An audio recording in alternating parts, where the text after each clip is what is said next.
Welcome back to Guinea Hog Forge. Today we got a short video about the anvil and setting up for forging.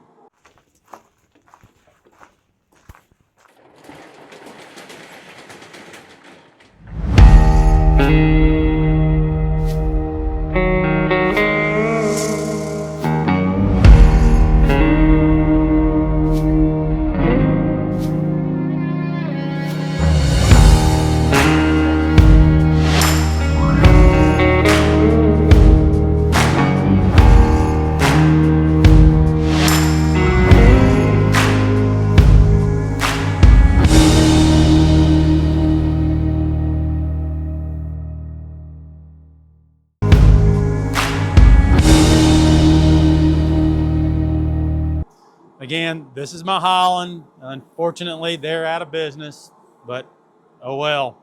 There are other good anvils out here. But when you're looking at your anvil, there's things you need to know about it before you just go to work. Number one, you need to know if your anvil fits you. And what I'm looking for is, when I was a kid, they would show your knuckles on the anvil. And that's not right because it's really too low. You want the face of the anvil to be below your knuckles, because when you swing your hammer, you want your elbow to stay bent. You don't want your elbow fully extended. But I will say that it is easier to forge on an anvil that's too short than an anvil that's too high, because if it's too high, you lose so much power. So make sure that your anvil fits you pretty close. That's going to make your life easier. It's going to make a big difference when you're forging later on. As you start forging, you're going to have a tendency to either lift or lower your support hand. And that's going to bend the piece of work that you're working on. And if it's at a natural height, you'll be less likely to do that. Now, the next thing I want to talk about is dimensions on your anvil. You need to get to know your anvil. We'll start with the hardy hole. The hardy hole is, on this anvil, is 1 inch across. That matters for me because for a lot of knives, that's my goal for what I'm going to forge my ricasso to, is 1 inch or slightly above. So I can lay it over this hole and know that if I don't see the edges of the hole, that I'm at least 1 inch or more. And the Pritchell hole is about 5/8 of an inch. That doesn't matter that much to me. It doesn't help me that much. The angles on the back of the horn here are 8 3/4 of an inch. That matters because that means I know that if I lay out length somewhere on this anvil, that this distance between here and here is 8 3/4.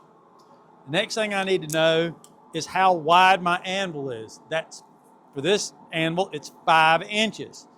So those are built-in dimensions that can come to serve you while you're forging. And it's 11 inches from here to here. All right, so we've got some dimensions for the anvil. We know how tall we want it. Now let's talk a little bit about forging, when to forge and when not to forge.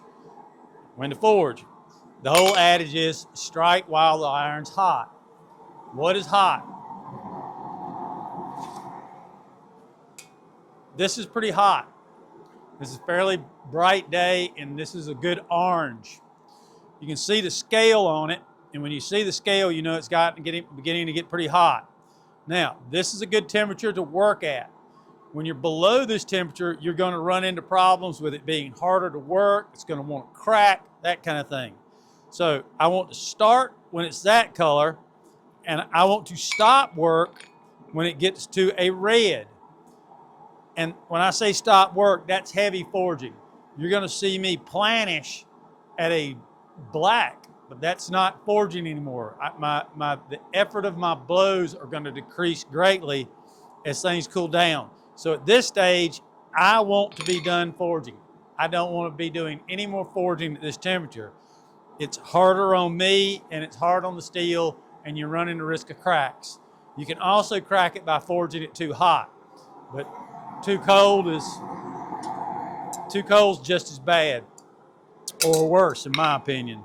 So that is an introduction to the anvil and our forging temperatures. Thank you. Thank you for watching. Hope you enjoyed it. Hope you learned something.